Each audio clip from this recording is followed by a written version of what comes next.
Please do like share and subscribe, और कृपया करके इस चैनल को बढ़ाने के लिए आप इसको सब्सक्राइब कीजिए, साथ साथ अपने दोस्तों के बीच में भी। फ्रेंड्स, आज की अपडेट कुछ इस प्रकार से है। आज सबसे पहले हम शुरुआत करेंगे श्रीलंका की। भारत का पड़ोसी देश श्रीलंका इन दिनों गंभीर आर्थिक संकट से गुजर रहा है। इस देश के हालात इतने ख़राब हैं कि अनाज से लेकर तेल तक के लिए विदेशों से कर्ज लेना पड़ रहा है। अगर भारत ने श्रीलंका को वित्तीय मदद नहीं दी होती तो यह देश अराजकता के कारण बर्बाद हो गया होता। पिछले साल ही श्रीलंका को डिफॉल्टर घोषित किया गया था। इसी आर्थिक संकट के कारण श्रीलंका में भारी जन आक्रोश देखने को मिला था। इसी विरोध प्रदर्शनों के कारण तत्कालीन राष्ट्रपति गोटाबाया राजपक्षे और प्रधानमंत्री महिंदा राजपक्षे को देश छोड़कर भागना पड़ा था। तब बताया गया था कि श्रीलंका के इस हालत के लिए चीनी कर्ज जिम्मेदार था, लेकिन यह देश पुरानी गलतियों से सीखने के बजाय फिर से उसे दोहराने जा रहा है। दरअसल श्रीलंकाई प्रधानमंत्री दिनेश गनवार्ड ने इन दिनों चीन दौरे पर हैं। इस दौरान उन्होंने चीनी राष्ट्रपति शी जिनपिंग से मुलाकात की। जिनपिंग के साथ मुलाकात के वक्त पीएम दिनेशन गनवार्डन ने श्रीलंका में port city Colombo Hambantota port परियोजनाओं की सराहना की और दोनों देशों के बीच बेल्ट एंड रोड सहयोग को बढ़ावा देने पर सहमति व्यक्त की। उधर मौका देखकर शी जिनपिंग ने भी चीन और श्रीलंका के पुराने संबंधों की जमकर सराहना की। उन्होंने कहा कि श्रीलंकाई प्रधानमंत्री का यह बयान द्विपक्षीय संबंधों को मजबूत करने और आगे विकसित करने के लिए दोनों लोगों के मौलिक हितों और आम आकांक्षाओं के अनुरूप है। चाइना डेली रिपोर्ट के अनुसार जिनपिंग ने कहा कि चीन राजनीतिक आपसी विश्वास को मजबूत करने, राज्य शासन पर अनुभवों को साझा करने को मजबूत करने और अन्य चीज़ों के अलावा व्यवहारिक सहयोग का विस्तार करने के लिए श्रीलंका के साथ काम करने के लिए तैयार है। चीन ने दोनों देशों से रसद, ऊर्जा और उद्योग पर सहयोग को गहरा करने के लिए ठोस प्रयास करने का आह्वान किया। उन्होंने देशों से डिजिटल अर्थव्यवस्था, हरित अर्थव्यवस्था, स्वच्छ ऊर्जा, सांस्कृतिक पर्यटन और समुद्री अर्थव्यवस्था जैसे क्षेत्रों में आदान प्रदान और सहयोग को मजबूत करने का भी आग्रह किया। आइए हम पाकिस्तान के बारे में बात करें। पाकिस्तान के खैबर पख्तूनख्वा में एक जल विद्युत परियोजना पर आत्मघाती हमले में 5 चीनी नागरिकों के मारे जाने के 2 दिन बाद चीन की कंपनी ने इसी अशांत प्रांत में एक अन्य जल विद्युत परियोजना में निर्माण कार्य रोक दिया और सैकड़ों श्रमिकों को काम से हटा दिया है। मीडिया में बृहस्पतिवार को आई खबरों में यह जानकारी दी गई है। खैबर पख्तूनख्वा के बिसम इलाके में मंगलवार को विस्फोटक लदा एक वाहन एक बस से टकराया था, जिससे उसमें सवार दासू जल विद्युत परियोजना में काम करने वाले 5 चीनी नागरिकों सहित 6 व्यक्तियों की मौत हो गई। किसी आतंकी संगठन ने आत्मघाती हमले की जिम्मेदारी नहीं ली है। डॉन अखबार ने सरकारी सूत्रों के हवाले से अपनी खबर में कहा कि चीनी company power construction corporation of चीन ने सांगला जिले में आत्मघाती हमले में चीनी नागरिकों की मौत के बाद प्रांत के स्वाबी जिले में तारबेला जलविद्युत विस्तार परियोजना में निर्माण संबंधी कार्यों को निलंबित कर दिया है। यहाँ 2000 से अधिक श्रमिकों को काम से हटा दिया गया है। खबर के मुताबिक कंपनी के परियोजना प्रबंधक ने एक आदेश जारी कर कार्य स्थगित करे जाने की घोषणा की और कहा कि सुरक्षा कारणों के चलते अगले आदेश तक सभी कर्मचारियों और श्रमिकों को हटाया गया है। पाकिस्तानी सुरक्षा सुनिश्चित करें। बता दें कि पाकिस्तान के खैबर पख्तूनख्वा प्रांत के सांगला जिले के बेशम शहर में एक काफिले पर हमले में 5 चीनी और एक स्थानीय नागरिक की मौत के बाद चीन ने घटना की गहन जांच की मांग की है। पाकिस्तान स्थित चीनी दूतावास ने बयान में कहा कि पाकिस्तान में चीनी दूतावास और वाणिज्य दूतावासों ने आपात कार्य शुरू कर दिया है और पाकिस्तानी पक्ष से हमले की गहन जांच करने, दोषियों को कठोर सजा देने तथा चीनी नागरिकों की सुरक्षा के लिए व्यवहारिक और प्रभावी उपाय करने की मांग की है। आइए हम अरब देश के बारे में बात करें। इतिहास अपनी पहचान को नकार दे, इसकी गुंजाइश न के बराबर होती है, लेकिन अरबी कहलाने का दावा क्यों और किस आधार पर किया जाता है, इतिहास में ढूंढे नहीं मिलता है। इसके बाद भी अरब जगत है। अरब राष्ट्रवाद और अरबीकरण वाले शुद्ध इस्लाम का दावा मौजूद है। इस अरब राष्ट्रवाद का केंद्र है सऊदी अरब। सऊदी अरब मध्य पूर्व का सबसे बड़ा अरब देश है। इसकी सीमा उत्तर और उत्तर पूर्व में जॉर्डन और इराक, पूर्व में कुवैत, कतर, बहरीन, संयुक्त अरब अमीरात, दक्षिण पूर्व में ओमान और दक्षिण में यमन से लगती है। ये देश इस्लाम की परंपराओं को लेकर बेहद कट्टर माने जाते हैं। इसका स्याह चेहरा महिलाओं के खिलाफ होने वाले अपराधों और पीड़न के रूप में खौफनाक तरीके से सामने आता है। सऊदी अरब के पास मुसलमानों के 2 सबसे पवित्र स्थल मक्का और मदीना है, लिहाजा यह खुद को मुस्लिम दुनिया के नेता के रूप में देखता है।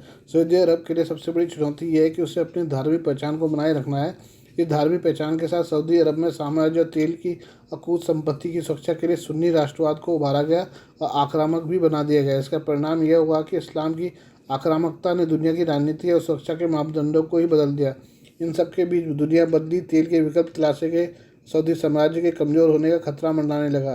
रेगिस्तान में एक खाना बदोश जनजाति बद्दू रहा करती थी, जो बेहद असभ्य, आक्रामक मानी जाती थी। यह लोग हमेशा खुद को आज़ाद मानते रहे हैं। करीब 100 साल पहले इब्ने सऊद ने अरबों को अपनी पारंपरिक जीवन शैली बदलने का आदेश दिया। इब्न सऊद ने बद्दू जनजातियों के आपसी झगड़े, हमले और लूटपाट पर पाबंदी लगा दी। 18 सितंबर 1932 को इब्न सऊद ने एक शाही फरमान जारी कर हिजाज और सऊद को एक देश घोषित कर दिया। साल 1938 में पहली बार तेल का उत्पादन शुरू हुआ। उसके बाद से ही सऊदी अरब का चेहरा बदलने लगा। इससे शाही खानदान अरब में बेहद मजबूत हो गया। पिछले 3 दशकों में दुनिया का परिदृश्य तेजी से बदला है और ऊर्जा के विभिन्न स्रोतों भी तलाश लिए गए हैं। एक बार फिर शाही खानदान को अपनी बादशाहत काम रखने की चुनौती महसूस हुई है। लिहाजा सऊदी सरकार ने साल 1990 के दशक में निजीकरण को प्रोत्साहित करने के, विदेश व्यापार को उदार बनाने, निवेश व्यवस्थाओं में सुधार के लिए रचनात्मक सुधार उपाय शुरू किए। तेल पर से निर्भरता कम करने के लिए क्राउन प्रिंस मोहम्मद बिन सलमान ने एक महत्वाकांक्षी केंद्रीकृत विकास योजना विजन 2030 शुरू की। इसके माध्यम से सऊदी अरब ने देश में पर्यटन, आवास, रक्षा, व्यापार तथा निवेश जैसे क्षेत्रों में ध्यान केंद्रित करना प्रारंभ किया, जिससे आर्थिक राजस्व के स्रोतों का विविधीकरण किया जा सके। तेल के सबसे बड़े निर्यातक और इस्लाम धर्म के लिए सबसे पवित्र समझे जाने वाले सऊदी अरब में दुनिया की अर्थव्यवस्था, भू राजनीति, ऊर्जा और सुरक्षा को प्रभावित करने की क्षमताएं मौजूद है। किसी दौर में धार्मिक कट्टरता को लेकर पूरी दुनिया में पहचाने जाने वाले सऊदी अरब बदलाव की राह पर है। महिलाएं अकेली यात्रा कर सकती हैं, कार चला सकती हैं। अब यहाँ सिनेमा हॉल भी खुल रहे हैं और चेहरा ढकने की शक्ति को भी शिथिल कर दिया गया है। महिला शिक्षा को लेकर सऊदी अरब में उदारता देखी जा रही है। राजा को मंत्रिपरिषद द्वारा सहायता प्रदान की जाती है, जिससे वो नियुक्त करता है। अब सऊदी अरब की सबसे प्रतिष्ठित परामर्शदात्री शूरा परिषद में 30 महिलाओं को सदस्य बनाया गया है। और नगर पालिका चुनाव में महिलाओं को पहली बार वोट देने और उम्मीदवार के रूप में चुनाव लड़ने का अधिकार भी दे दिया गया है। सऊदी अरब आधुनिक जगत में अपनी पहचान बनाए रखने के लिए प्रतिबद्धता से आगे बढ़ रहा है। सऊदी अरब की 27 वर्षीय रूमी अल काहतानी 17 सितंबर को मेक्सिको में होने जा रहे मिस यूनिवर्स प्रतियोगिता में हिस्सा ले रही हैं। ये पहली बार है जब सऊदी अरब की कोई महिला मिस यूनिवर्स प्रतियोगिता में भागीदारी बनेगी। रूमी अल काहतानी ने सऊदी अरब का झंडा पकड़े अपनी तस्वीर शेयर की है। इस्लामिक दुनिया में अभूतपूर्व बेहद साहसिक कदम भी। रूमी अल काहतानी की भागीदारी बिना सऊदी शाही परिवार के हामी के तय होना मुमकिन नहीं था। अपने राजनीतिक और आर्थिक हितों का संवर्धन करने के लिए दुनिया को कभी सुन्नी कट्टरवाद की आग से जलाने वाले सऊदी अरब ने बदलते दौर के साथ हम कदम होते हुए अपने देश के अस्तित्व को बचाए रखने के लिए आधुनिकीकरण और महिलाओं के प्रति उदारता को अपना लिया है। जिहादियों को आर्थिक समर्थन देने वाले सऊदी अरब ने इससे यह भी संदेश दिया कि परंपराओं के नाम पर राष्ट्र को मिटा देना कोई मूर्खता है। उम्मीद है सुन्नी आधुनिकीकरण की जरूरत का नया अन्य इस्लामिक देश खुले मन से स्वागत करेंगे। इस्लामिक दुनिया की करोड़ों महिलाओं के लिए बेहद सुकून देने और आज़ाद जीवन की उम्मीद जगाने वाली घटना है। वहीं सुन्नी आधुनिकीकरण की शुरुआत दुनिया में अमन चैन कायम कर सकती है और दुनिया भर में फैले सुन्नी कट्टरवादी संगठन पस्त पड़ सकते हैं। आइए अब हम बात करते हैं चीनी शरारत की। गहरे समुद्र में चीनी उकसावे के बीच भारत लाल सागर से लेकर मलक्का जल डमरू मध्य तक पूरे हिंद महासागर क्षेत्र को सुरक्षा प्रदान कर रहा है। चूँकि चीनी जासूसी जहाज भारतीय संपत्तियों पर नजर रखने के लिए बंगाल की खाड़ी में घूमते हैं, इसलिए भारत ने आरवी समुद्र रत्नाकर नामक एक अनुसंधान पोत तैनात किया है। भारतीय अनुसंधान पोत को भारत के पूर्वी तट पर 2 चीनी सर्वेक्षण जहाज़ों जियांग यांग होंग 01 और जियांग यांग होंग 03 के बीच स्थित किया गया है। इससे एक बात तो जो हो गई स्पष्ट हो गई है कि भारत भी जैसे चीन कर रहा है, अब भारत ने भी वैसे ही करना स्टार्ट कर दिया है।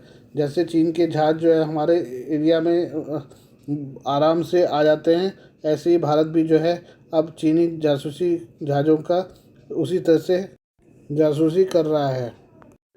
आज के लिए बस इतना ही, बाकी मिलते हैं कल आपसे नई खबरों के साथ। धन्यवाद।